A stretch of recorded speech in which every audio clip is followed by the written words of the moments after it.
YouTube channel lead your life के इस नए वीडियो में आप सभी का फिर से स्वागत है। अभी आजकल मैं देख रही हूँ अपने ओपीडीज़ में और अपने क्लिनिक में कि कुछ सिम्टम्स लेके पेशेंट ऐसे आ रहे हैं जो स्पेशली वैक्सीनेशन के बाद यानी कि आफ्टर वैक्सीनेशन लेके आ रहे हैं पेशेंट। तो ये क्यों हो रहा है, इसको आप कह सकते हैं एज ए कि side effect of the vaccine या फिर bad effect of the vaccine, और आप इसको कह सकते हैं कि कॉम्प्लिकेशंस ऑफ द वैक्सीन। तो ये सिम्टम्स जो आ रहे हैं, जो पेशेंट लेके आ रहे हैं, तो आखिरकार भुगतना किसको पड़ रहा है? एक तो पेशेंट खुद भुगत रहे हैं और दूसरा जो फिजिशियन उनको देख रहे हैं उस फिजिशियन को भी माथापच्ची करना पड़ रहा है उस सिम्टम्स को ठीक करने के लिए। तो ये आखिर जो कॉम्प्लिकेशंस आ रहे हैं वैक्सीनेशन के बाद में, ये क्यों आ रहे हैं? एक तो खुद के उसके साइड इफ़ेक्ट कुछ हल्के फुल्के जो रहते हैं वो तो आना ही है, वो एक आ रहे हैं, और सेकेंडली क्रिएटेड है, यानी कि जो जानकारी पेशेंट को नहीं है, जो वैक्सीन लगाने के लिए लोग जा रहे हैं उनको कुछ जानकारी ऐसी नहीं है कि हमें वैक्सीन से पहले क्या करना चाहिए, क्या नहीं करना चाहिए, वैक्सीन लेने के बाद हमें क्या करना चाहिए, क्या नहीं करना चाहिए।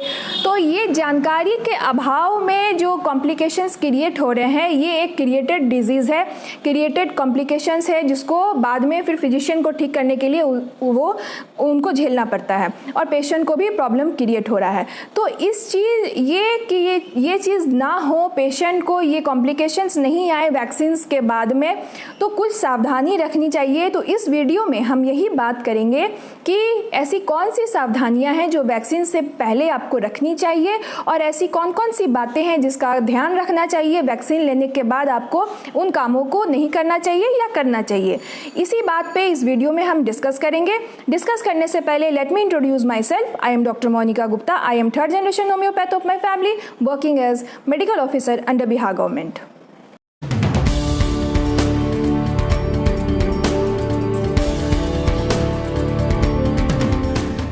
वैक्सीनेशन क्यों ले रहे हैं? ताकि हम अपने आप को कोरोना यानी कोविड-19 से बचा सके। अपने आप को कोरोना से बचाने का एक और एकमात्र रास्ता यही है कि बहुत ज़रूरी होने पर ही हम अपने घरों से बाहर निकले और कोविड एप्रोप्रिएट जो बिहेवियर है उसको प्रॉपरली फॉलो करें, जिसमें हैंड सैनिटाइजेशन और प्रॉपर यूज़ ऑफ मास्क, और तीसरे नंबर पे डिस्टेंस यानी सोशल डिस्टेंसिंग जो है, यानी 2 गज की दूरी जो मेंटेन करना है, ये तीनों को फॉलो हमें ज़रूर करना चाहिए। आइए अब जानते हैं कि वैक्सीनेशन से पहले, वैक्सीनेशन के दौरान और वैक्सीनेशन कराने के बाद हमें किन किन सावधानियों का ध्यान रखना चाहिए। ऐसे लोग जो प्री एग्जिस्टिंग कोमॉर्बिड स्थिति से गुजर रहे हैं, फॉर एग्जांपल जो हार्ट पेशेंट्स हैं, हाई ब्लड प्रेशर के पेशेंट्स हैं, डायबिटिक हैं, कैंसर पेशेंट्स हैं, ऐसे पेशेंट जो इम्यूनो कॉम्प्रोमाइज्ड है यानी कि जिनकी इम्यून थेरेपी चल रही है, वैसे लोगों को जो कोविड का वैक्सीन है वो अत्यंत आवश्यक है लेना। सेंटर पर वैक्सीन लगाने जाने से पहले इस बात का ध्यान रखना चाहिए कि ये जो वैक्सीन है ये बाजू पे लगाई जाती है, यानी कि अपर आर्म पे इसे लगाया जाता है। तो जो भी कपड़े आप पहने वो ढीले ढाले होने चाहिए ताकि वैक्सीन लगाने में कोई परेशानी ना हो। वैक्सीन लगने से पहले आप अपने नर्स या वहाँ मौजूद डॉक्टर से पूछ सकते हैं कि कौन सी वैक्सीन उनको लगने वाली है, और ये ध्यान रखने वाली बात है कि आपकी जो फर्स्ट डोज लगी होगी जिस भी वैक्सीन की, वही वैक्सीन की सेकेंड डोज भी आपको लगनी चाहिए। वैक्सीनेशन सेंटर पर पहुंचने से पहले प्रॉपर कोविड एप्रोप्रिएट बिहेवियर का पालन करें, मास्क का यूज़ करें, हैंड सैनिटाइजेशन करें, और साथ में फ़ोटो और अपना आधार कार्ड, जिसे आइडेंटिटी कार्ड आप कहते हैं, वो साथ में ज़रूर रखें। वैक्सीनेशन सेंटर पर जाने से पहले अपना लंच, ब्रेकफास्ट जो भी है अपना करके और प्रॉपरली अपने आप को हाइड्रेटेड रखें, यानी हमेशा पानी पीते रहें। अगर आपको बेचैनी या घबराहट लग रही हो वैक्सीन लेने से पहले, तो आप लंबी गहरी सांस लें और थोड़े देर के लिए रिलैक्स्ड होकर बैठ जाएं, उसके बाद आप वैक्सीनेशन के लिए जाएं। अगर आप कोई दवा रेगुलरली यूज़ कर रहे हैं, जैसे थायराइड की दवा, बीपी की दवा, डायबिटीज़ की दवा, तो ये बात वहाँ मौजूद डॉक्टर को ज़रूर बताइए और अपनी दवा प्रॉपर वे में खा के तब वैक्सीन लेने के लिए जाइए। पहली बात ये है कि अगर आपको किसी दवा या ड्रग से कोई एलर्जी है तो ये बात भी वहाँ मौजूद नर्स या डॉक्टर को अवश्य बताइए। ये तो बात हुई वैक्सीनेशन सेंटर पर जाने से पहले की बात। वैक्सीनेशन के बाद भी कुछ प्रिकॉशंस लेने ज़रूरी है, तो आइए इसकी जानकारी लेते हैं कि हमें क्या करना चाहिए। जिन लोगों ने वैक्सीन की दूसरी डोज भी ले ली है वे भी मास्क पहनना ना छोड़ें, क्योंकि टीका लगने के बाद भी वायरस के खिलाफ इम्यूनिटी डेवलप होने में कुछ हफ्तों का समय लग जाता है। तो ऐसी स्थिति में वैक्सीन के बाद भी face mask, hand wash, hygiene और जो सोशल डिस्टेंसिंग है इसका फॉलो हमें ज़रूर करना चाहिए। ध्यान रहे कि वैक्सीन आपके इम्यून सिस्टम को मजबूत बनाकर बाहरी संक्रमण से लड़ने के लिए ताकतवर बनाती है। इसीलिए जो भी सोशल डिस्टेंसिंग का पालन है वो हमें ज़रूर करना चाहिए। हैंड वॉश का जो पालन है वो ज़रूर करना चाहिए। मास्क और साफ सफाई को हमेशा बरकरार रखना चाहिए। सोशल डिस्टेंसिंग का पालन करना, मास्क पहनना और हैंड वॉशिंग जो है ये नेसेसरी है, जिसे हम अवॉइड नहीं कर सकते। और सोशल मीटिंग को हमें अवॉइड करना चाहिए। घर से बहुत ज़रूरी होने पर ही हमें बाहर निकलना चाहिए। वैक्सीनेशन सेंटर पर जाने से पहले घबराहट, बेचैनी बढ़ सकती है। इस चीज़ को कम करने के लिए यानी मेंटल मूड और मेंटल हेल्थ को ठीक रखने के लिए आप अपने परिवार के लोगों के साथ, मित्रों के साथ नियमित रूप से बात कीजिए और जो भी कोरोना संबंधित नकारात्मक जो जानकारी है उनसे बचने की कोशिश कीजिए। अपने फ्रेंड्स से सोशल मीडियाज़ पे इंटरेक्ट रहिए, उनसे अपने प्रॉब्लम्स को शेयर कीजिए। इससे बहुत हद तक आपकी परेशानी जो है वो कम हो जाएगी। वैक्सीनेशन सेंटर पर वैक्सीन लेने के बाद आपको कम से कम हाफ एन आवर यानी आधा घंटा वेट करना चाहिए, ताकि कोई भी अगर साइड इफ़ेक्ट या एडवर्स इफ़ेक्ट आप में नज़र आए, जैसे डिजीनेस, आँख के सामने अंधेरा होना, चक्कर आना, बीपी का बढ़ या घट जाना, तो ऐसे कंडीशन में आपको मॉनिटर किया जा सके। और साथ में वैक्सीन लेने के बाद आपको अपनी सेहत और लक्षणों का पूरी तरीके से आपको अपने ऊपर नज़र रखना होगा। सबसे ज़रूरी बातें जिनका ध्यान आपको रखना है वो ये है कि वैक्सीन लेने के बाद खुद पर नज़र रखें। हाँ, खुद पर नज़र रखने का मतलब मेरा यहाँ ये है कि आपको ये ध्यान देना है कि कहीं आपको कोई खतरनाक एलर्जी रिएक्शन तो नहीं दिख रहे, आपके स्किन में कोई एलर्जिक पिंपल्स या दाने या रैशेस तो नहीं दिख रहे, कहीं आपको डायरिया, वॉमिटिंग इस तरह के कुछ लक्षण तो नहीं आ रहे हैं। तो इन बातों का ध्यान रखना होगा। वैक्सीन लेने के बाद कुछ माइनर साइड इफ़ेक्ट्स हमेशा देखने को नज़र आते हैं, जिसमें इंजेक्शन के साइट पर दर्द होता है, हाथ में भारीपन हो सकता है, वहाँ पे सूजन और लालीपन हो सकती है, जॉइंट्स में पेन आ जा सकता है, हल्का सा बुखार हो सकता है और जो है वहाँ पे इचिंग भी महसूस हो सकती है। ये सारे लक्षण में से कोई एक दो लक्षण मौजूद रह सकते हैं जो माइनर सिम्टम्स कहलाते हैं। और साथ में जहाँ पे इंजेक्शन साइट होता है वहाँ पे आपको पेन और यानी दर्द, लालिमा और सूजन और वहाँ पे इचिंग महसूस हो सकती है। वैक्सीनेशन साइट पर जहाँ पे स्वेलिंग, इरिटेशन और लालिमा और दर्द है वहाँ पे आप आइस पैक का इस्तेमाल कीजिए, तो ये सारी तकलीफ़ें आपकी कुछ ही देर में कम हो जाएगी। वैक्सीन लेने के बाद कुछ लक्षणों में गले में खराश महसूस होती है किन्हीं लोगों को, जिसके लिए आप हल्का गर्म पानी से अपने गले की सिकाई कर सकते हैं, गार्गल कर सकते हैं। बीटाडीन से भी आप अपना गार्गल कर सकते हैं, उससे भी बहुत आराम होगा। किसी में माइल्ड फीवर वैक्सीन के साथ में देखने को मिलता है। ऐसे कंडीशन में पैरासीटामोल देके इस बुखार को कम किया जा सकता है। अगर ये बुखार 2 दिन से ज़्यादा परसिस्ट कर रहा हो तो आप दिए गए चार्ट के अनुसार अपना चार्ट बनाइए और इसको अपने फिजिशियन के पास ले जाके दिखाइए कि कहीं ये किसी इन्फेक्शन की वजह से तो नहीं है, क्योंकि जो वैक्सीन के वजह से जो फीवर होता है वो 24 से 48 घंटे के भीतर खुद ब खुद कम हो जाता है। कुछ लोगों में टीके के बाद ठंड और थकावट जैसा महसूस होता है, कुछ में वॉमिटिंग, नौसिया और लूज मोशन भी होते हैं, जिसे आप कोकोनट वाटर यानी नारियल पानी देके ठीक कर सकते हैं। वैक्सीनेशन के बाद जोड़ों में भी दर्द बहुत लोगों को महसूस होता है, तो ये जो है वात के बढ़ने के कारण होता है। तो चावल और कॉफ़ी जो है ये वात को बढ़ाते हैं, तो इन सब चीज़ों को अवॉइड करना चाहिए वैक्सीनेशन लेने के बाद, ताकि आपका वात ज़्यादा बढ़े नहीं और जोड़ों का जो दर्द है वो आपका इंक्रीज नहीं करे। जो माइल्ड लक्षण होते हैं ये लक्षण कुछ ही दिन में अपने आप ही ख़त्म हो जाते हैं। अगर ये परेशानी ज़्यादा दिनों तक कंटिन्यू करे तो आपको डॉक्टर की सलाह ज़रूर लेनी चाहिए। और वैक्सीन के बाद आई एलर्जी के लिए या हेडेक के लिए आपको डॉक्टर की सलाह ज़रूर लेनी चाहिए, क्योंकि ये सारे सिम्टम्स जो हैं ये रेयर होते हैं और ये ज़्यादा सीवियर भी हो सकते हैं। तो ये जो सिम्टम्स हैं अगर आप में नज़र आते हैं तो डॉक्टर्स अपने फिजिशियन की सलाह ज़रूर लीजिए और उन्हें जाके ज़रूर दिखाइए। कुछ ऐसे लक्षण अगर हमारे अंदर नज़र आए तो इमीडिएटली हमें मेडिकल हेल्प लेनी चाहिए। फॉर एग्ज़ाम्पल, अगर हमें 2 दिन से ज़्यादा फीवर परसिस्ट कर रहा हो और पैरासीटामोल देने के बाद भी ठीक नहीं हो रहा हो तो हमें मेडिकल हेल्प लेनी चाहिए।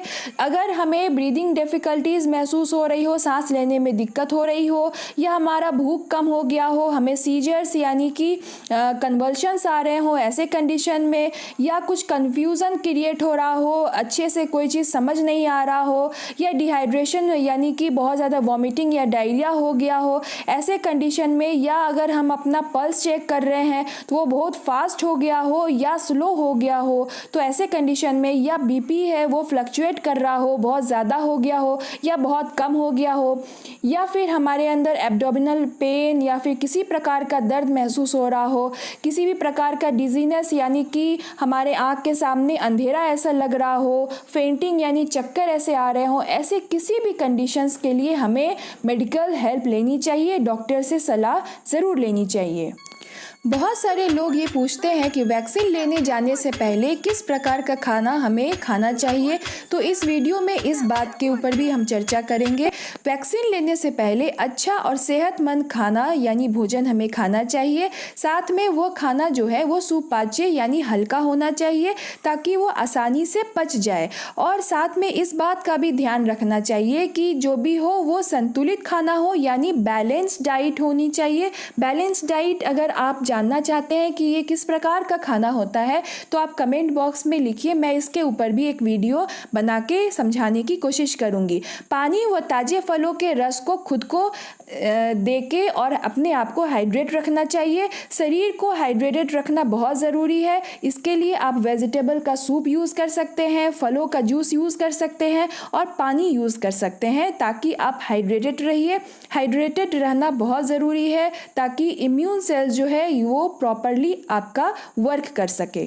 वेजिटेरियन जो लोग हैं उन्हें किस तरह के खाना को प्रेफर करना चाहिए, तो उन्हें होल ग्रेन जैसे कि ब्राउन राइस है या वीट का यानी कि गेहूं का आटा, ओट्स, मिलेट, जवार, बाजरा जो होते हैं उनका इस्तेमाल ज़्यादा से ज़्यादा करना चाहिए। बीन्स और जो दालें पल्सेस होती हैं उनका इस्तेमाल ज़्यादा करना चाहिए। फ्रेश फ्रूट्स और वेजिटेबल्स जिसमें कैरेट है, गाजर, बीट रूट, कैप्सिकम, शिमला मिर्च जो होता है इनका इस्तेमाल वो ज़्यादा कर सकते हैं। वेजिटेरियंस जो है वो किन प्रकार के फ्रूट्स का इस्तेमाल कर सकते हैं, तो साइट्रस फ्रूट्स है जिसमें नींबू, मौसमी और ऑरेंजेस आते हैं, तो इनका इस्तेमाल वो कर सकते हैं। मसालों में अदरक, लहसुन और हल्दी का इस्तेमाल कर सकते हैं, इससे इनकी इम्यूनिटी बरकरार रहेगी। सेकेंडली, किस तरह के फूड को उन्हें अवॉइड करना चाहिए, तो मैदे से बने हुए सामान, फ्राइड फ्रूट्स, जंक फूड को उन्हें अवॉइड करना चाहिए।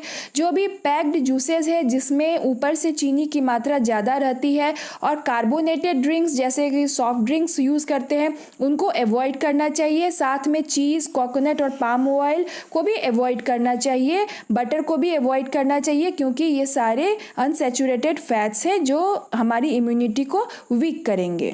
नॉन वेजिटेरियंस जो लोग हैं उन्हें mutton, liver, fried and processed meats को अवॉइड करना चाहिए। और साथ साथ नॉन वेज जो इंटेक वो ज़्यादा करते हैं, होल एग्स जो ज़्यादा इंटेक कर रहे हैं है उसे लिमिटेड वे में 1 या 2 बार वीक में लेना चाहिए। इम्यूनिटी बढ़ाने के लिए हल्दी वाला दूध, च्यवनप्राश और काढ़ा वो ले सकते हैं। और इस बात का ध्यान रखना चाहिए कि वो पोषण में कोई लापरवाही ना करे और अपना हाइड्रेशन यानी पानी वो भरपूर मात्रा में पीते रहे। शरीर में पानी की कमी बिल्कुल ना होने दे, इससे उनकी इम्यूनिटी पे असर हो सकता है। साथ में विटामिन डी रिच फूड्स जो है वो ज़रूर ले। और वैक्सीनेशन के बाद मौसमी, नींबू पानी, पपीता, वाटरमेलन ये फूड्स वो ले सकते हैं। और साथ में जिंक, जिस भी फूड में जिंक ज़्यादा मात्रा में पाई जाती है जैसे मूंगफली, सिसमी सीड्स, ये सारी चीज़ों को वो ले सकते हैं जिसमें जिंक की मात्रा बहुत ज़्यादा रहती है। बहुत भारी या तली भुनी चीज़ों का सेवन ना करें।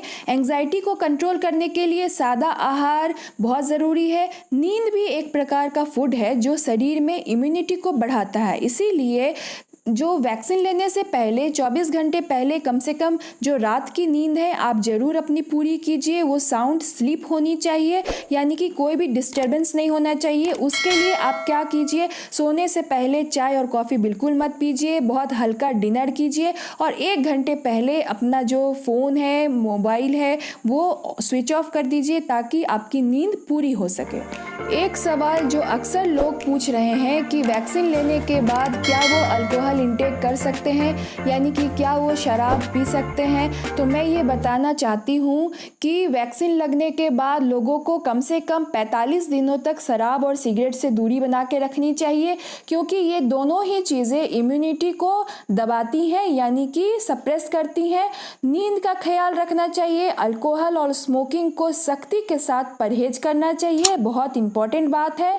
और 2 वैक्सीन के बीच में कम से कम 2 सप्ताह यानी 14 डेज का अंतराल होना चाहिए। अगर आपका कोई टीका ड्यूज है, बचा हुआ है लेने का, तो कोविड का वैक्सीन लेने के 14 दिन तक आपको इंतज़ार करना चाहिए दूसरा वैक्सीन लेने से पहले। क्या ऐसे भी कुछ लोग हैं जिन्हें कोविड-19 का वैक्सीनेशन नहीं लेना चाहिए? जी हाँ, जिन भी लोगों को कोरोना का इन्फेक्शन हो चुका है उन्हें वैक्सीनेशन लेने के लिए थोड़ा सा रुकना चाहिए।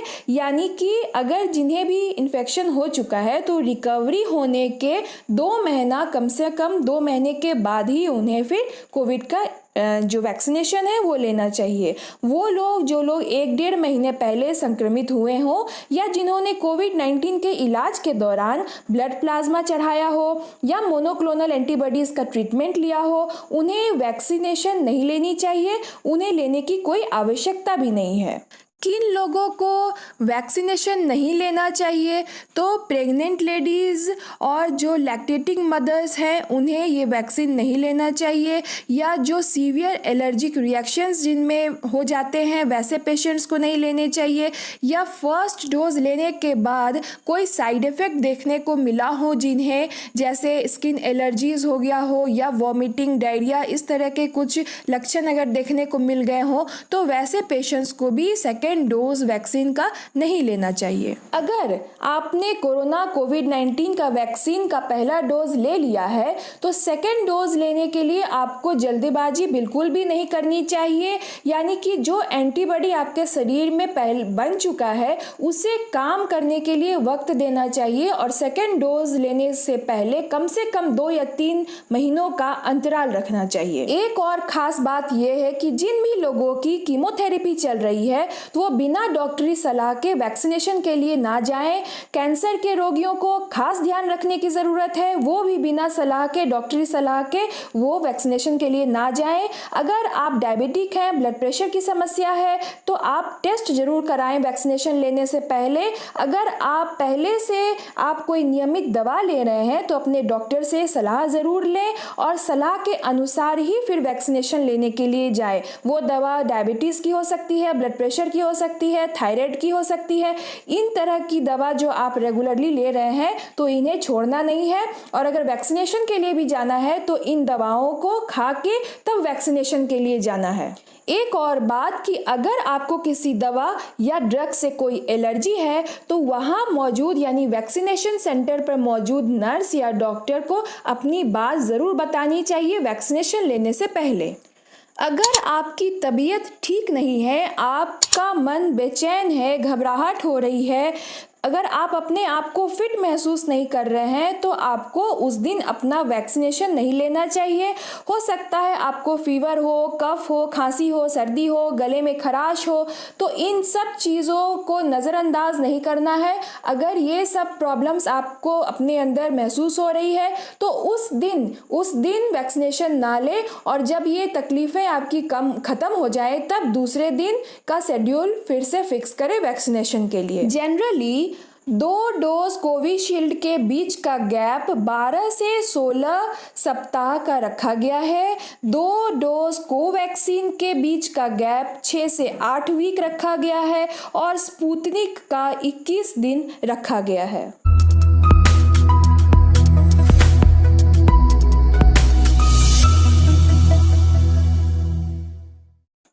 एक घटना को रिलेट करके मैं आपको एक चीज़ बताना चाहूँगी कि वैक्सीन लेने के बाद आपको क्या नहीं करना चाहिए। मेरे पास एक पेशेंट आया जिसने क्या किया कि वैक्सीन लेने के दूसरे दिन ही उसने टैटू अपने बाजू पर बनवाया। उसके बाद इतना ज़्यादा उसे स्किन एलर्जी होने लगी, पूरे शरीर में उसके चकत्ते अर्टिकेरिया टाइप जो रैसेस होते हैं पूरे होल बॉडी में निकल गए। जो उसने फिर सिट्रिजिन भी खाया, बहुत सारी एंटी एलर्जिक दवाएं भी ली, जिसके बावजूद भी उसका ये कॉम्प्लिकेशन जब कम नहीं हुआ तो अल्टीमेटली वो मेरे पास आया। वो चूँकि मेरा पुराना पेशेंट रह चुका था, जब वो मेरे पास आया तो मैंने जब उसे होम्योपैथिक दवा दी तब जाके उसका ये कॉम्प्लिकेशंस कम हुआ। तो यहाँ इस बात को रिलेट करने का मेरा मकसद यही है कि कभी भी आप जब वैक्सीनेशन करवाइए कोविड-19 का या कोई भी वैक्सीन लीजिए आप,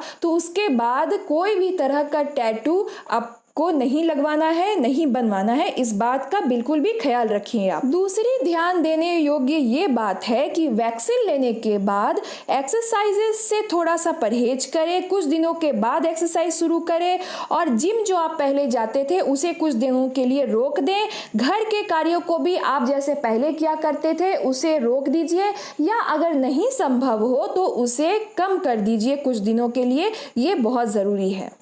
इस वीडियो के द्वारा वैक्सीनेशन से पहले और बाद में आपको क्या करना चाहिए, क्या नहीं करना चाहिए, it means dos and don'ts समझने में अगर आपको सहूलियत हुई हो तो इस वीडियो को लाइक ज़रूर कीजिए। और अगर आप चाहते हैं कि ये वीडियो और भी लोगों को लाभान्वित करे तो इस वीडियो को शेयर ज़रूर कीजिए। शेयर आप कर सकते हैं जहाँ भी आप सोशल मीडिया पे अटैच हों, सोशल प्लेटफॉर्म पे अटैच हों। वो यूट्यूब हो सकता है, फेसबुक हो सकता है, इंस्टाग्राम हो सकता है, या कोई भी सोशल प्लेटफॉर्म जहाँ आप अटैच है, इस वीडियो को आप शेयर कर सकते हैं। सेकेंडली मैं एक बात मैं और कहना चाहती हूँ कि अगर कोई आपके मन में क्वेरीज हो तो वो कमेंट बॉक्स में आप मेरे से पूछ भी सकते हैं। थर्डली एक और बात मैं कहना चाहती हूँ कि ऐसे ही इंफॉर्मेटिव वीडियोस को हमेशा मिलते रहने के लिए, यानी कि जब भी मैं पब्लिश करूँ वो आप तक पहुँच जाए आसानी से, उसके लिए आपको मेरे चैनल को सब्सक्राइब करना पड़ेगा। तो मैं आशा करती हूँ कि ये वीडियो को आप ज़रूर शेयर कीजिएगा और मेरे चैनल को सब्सक्राइब भी ज़रूर कीजिएगा for the next informative video. इसी के साथ में इस वीडियो को मैं समाप्त करना चाहती हूँ। Thank you for watching. जय हिंद।